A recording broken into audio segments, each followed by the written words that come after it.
Praise lot. దేవాతి దేవునికి వందనాలు. ప్రభు నామమున మీ అందరికీ నా ప్రత్యేకమైన వందనాలు, శుభాలు తెలియజేస్తున్నాను. ఈ దినము కొరకు ఏర్పాటు చేయబడిన దేవుని వాగ్దానము హెబ్రీలకు రాసిన పత్రిక 11వ అధ్యాయము 11వ వచనము. విశ్వాసమును బట్టి సారాయు వాగ్దానము చేసినవాడు నమ్మదగిన వాడని ఎంచుకొనెను గనుక తాను వయస్సు గతించినదైనను గర్భము ధరించుటకు శక్తి పొందెను. దేవుని నామానికి మహిమ కలుగునుగాక. ఈ ఉదయకాల సమయంలో సర్వ సృష్టికర్త అయిన నీ తండ్రి నిన్ను ఆశీర్వదించి గొప్ప వాగ్దానాన్ని నీకు అందిస్తూ ఉన్నారు. హల్లెలూయా. దేవుడు ఎంత గొప్ప వాగ్దానం ఇదేనో నీకు ఇస్తూ ఉన్నారంటే చూడండి, విశ్వాసమును బట్టి సారాయు వాగ్దానం చేసిన వాడు నమ్మదగిన వాడని ఎంచుకుందంట. సారమ్మ తనని తాను చూచుకున్నప్పుడు చెప్పాలంటే బైబిల్లో రాయబడి ఉంది, స్త్రీ ధర్మము కూడా సారమ్మ గారికి నిలిచిపోయిందంట. ఆమె ముసలి వయసులోకి వెళ్ళిపోయింది, కానీ తనని తాను చూచుకొనకుండా వాగ్దానము చేసిన వాడు నమ్మదగిన వాడని ఎంచుకున్నదంట. ఈరోజు నీ జీవితంలో నిన్ను నువ్వు చూసుకున్నప్పుడు నువ్వు చాలా చిన్న వ్యక్తిగా ఉన్నావు. నీ పరిస్థితుల ముందు ఒక ఉద్యోగంలో కానీ, వ్యాపారంలో కానీ, కుటుంబ పోషణ విషయంలో కానీ, ఆర్థిక పరిస్థితుల విషయంలో కానీ, ఈ సమాజంలో నీ బంధుమిత్రులందరిలో చూసుకున్నప్పుడు నా కుటుంబం చాలా చిన్నదే, ఈ వివాహాలు నేను చేయగలుగుతానా, నేను బ్లెస్ అవుతానా, నేను సొంతింట్లోకి వెళ్తానా, నేను ఆత్మీయ జీవితంలో ఉంటానా అని అనేక రకాలుగా నువ్వు అనుకుంటున్నావేమో. నీ తండ్రి ఎంత గొప్పవాడంటే ఈరోజు నిన్ను బలపరుస్తున్నాడు.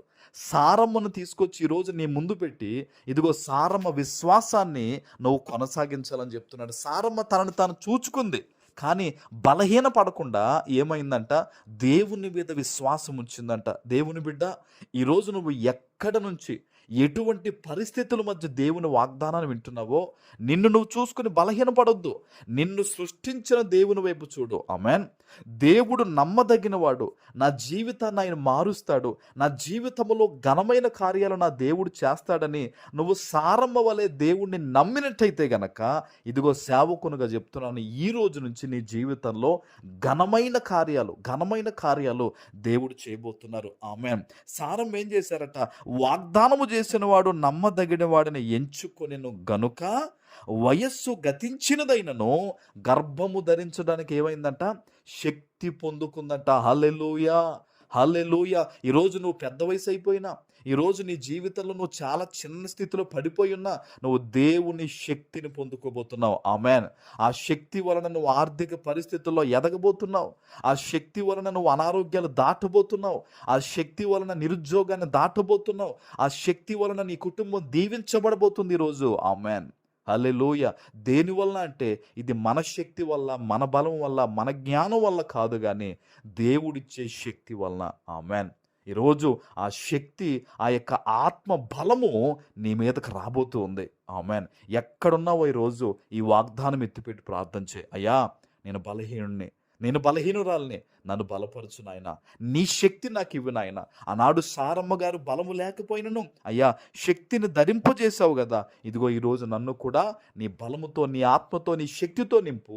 నేను ఈ కీడును జయిస్తాను, ఈ ఇబ్బందులు జయిస్తాను అని నువ్వు ప్రార్థన చేస్తే గనక, సేవకునిగా చెప్తున్నాను, ఈరోజే ఈ వాగ్దానం నీ పట్ల నెరవేరుతుంది. ఆమేన్. ప్రార్థన చేసుకుందాం. నీతిమంతుడు అయిన మా తండ్రి, మీకు వందనాలు. ఈ ఉదయకాల సమయంలో మీరిచ్చిన ఈ వాగ్దానము ప్రతి బిడ్డ జీవితంలో నెరవేర్చి స్థిరపరచమని యేసు నామమున ప్రార్థిస్తున్నాను తండ్రి. ఆమేన్.